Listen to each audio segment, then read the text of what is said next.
বলাইচাঁদ মুখোপাধ্যায়ের ছোট গল্প হাসির গল্প।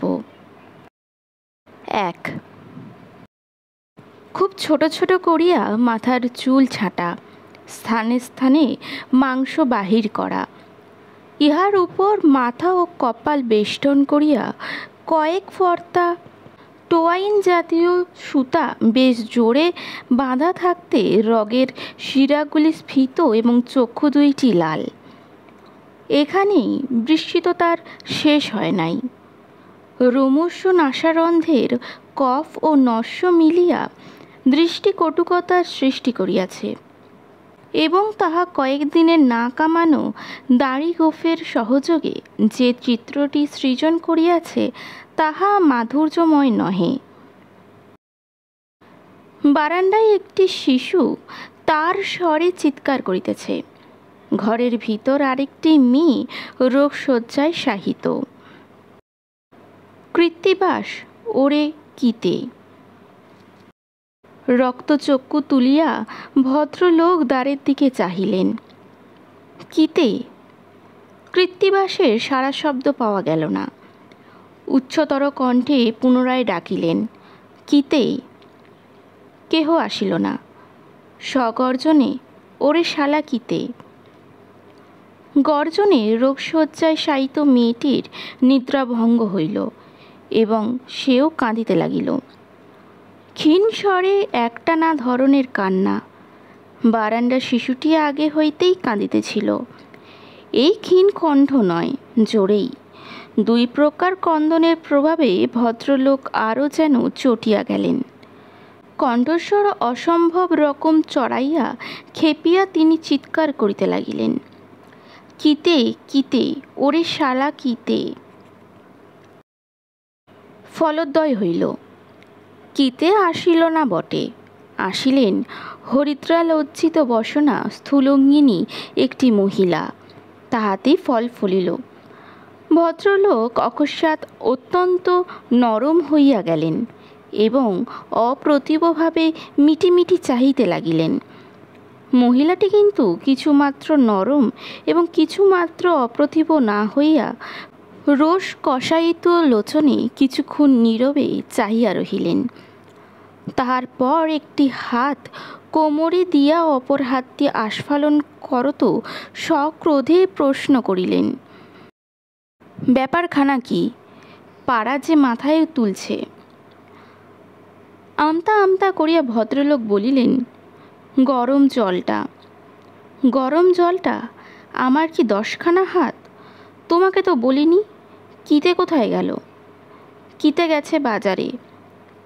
সকালে তাকে একবার বাজারে পাঠিয়েছিলে না? আবার পাঠিয়েছি। ও। ইহার বেশি আর কিছু বলিতে ভদ্রলোক ভরসা করিলেন না।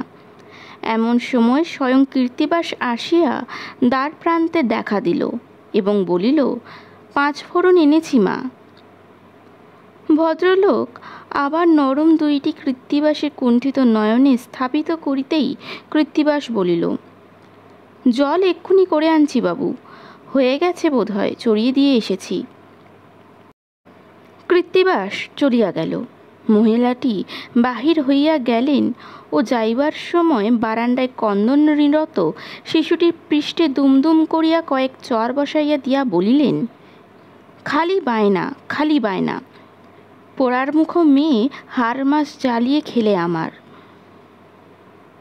ক্রন্দন ঘোরতর হইয়া উঠিল। রুনা মেয়েটি ক্ষীণ কণ্ঠে কান্দিয়া বলিল, বড্ড মাথা ব্যথা করছে বাবা। স্ত্রীর যে রণচণ্ডী মূর্তি এইমাত্র তিনি প্রত্যক্ষ করিয়াছেন, তাহাতে তাহাকে এখন কিছু বলা সম্ভবপর হইবে বলিয়া তাহার মনে হইল না। নিজেই উঠিয়া গিয়া টেম্পারেচারটা লইলেন। দেখিলেন জ্বর বাড়িয়া 105 হইয়াছে। খানিকক্ষণ থার্মোমিটার পানে নিবদ্ধ দৃষ্টি থাকিয়া হরিহরবাবু দীর্ঘ নিঃশ্বাস না ফেলিয়া ধমকাইয়া উঠিলেন, পাশ ফিরে শো, চেঁচাসনি। 5-6 বছরের মেয়েটি পাশ ফিরিয়াই শুইল। দুয়ারে করকর শব্দে কড়া নাড়িয়া উঠিল। হরিহর কপাট খুলিয়া যাহা আশঙ্কা করিতেছিলেন তাহাই দেখিলেন। মুদি বিল আনিয়াছে। বলিলেন, পরশু দেব, আজ হাতে কিচ্ছু নেই। কটূক্তি করিয়া লোকটা চলিয়া গেল। জল এনেছি বাবু।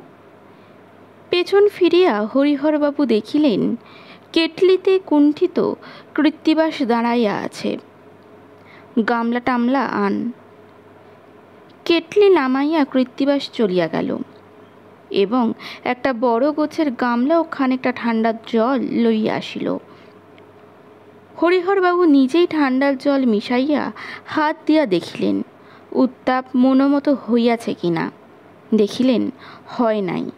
পুনরায় খানিকটা গরম জল ঢালিতেই যাইতেছিলেন এমন সময় অসুস্থ মেয়েটি বমি করিতে শুরু করিল। ওরে কিতে, দেখ তুই ওকে। কৃত্তিবাস মেয়েটিকে সামলাইতে লাগিল। হরিহরবাবু ঠান্ডা জল গরম জল ঠিকমতো মিশাইয়া লইলেন। তাহার পর বলিলেন, ওকে শুইয়ে দে। এইবার তুই আমার ছোট্ট টেবিলটা আর কাগজ কলম দিয়ে যা তো। হরিহরবাবু একটি হাতল ভাঙা চেয়ারে বসিয়া গরম জলে পা দুটি ডুবাইয়া ফুটবাথ নিতে লাগিলেন। কৃত্তিবাস কাগজ কলম দোয়াত ও ছোট্ট টেবিল দিয়া গেল। চেয়ারে ছারপোকাগুলি কামড়াইতে শুরু করিয়াছে। পাশের গলিটাতে দুইটি কুকুর ঝগড়া করিতেছে। বারান্দায় কন্দরন রোল সমানে চলিয়াছে। অসম্ভব মাথাও ধরিয়াছে। হরিহরবাবু বাম হস্তে রগ দুইটা টিপিয়া ধরিয়া নির্মিলিত নয়নে চিন্তা করিতে লাগিলেন। আজই লিখিরা দিতে হইবে। সম্পাদক মহাশয় তাগাদা দিয়াছেন, নিজের তাগাদাও প্রবলতর। ভুরু কুঞ্চিত করিয়া হরিহরবাবু একটি হাসির গল্পের প্লট ভাবিতে লাগিলেন। হাসির গল্প লেখাতেই তাহার নাম।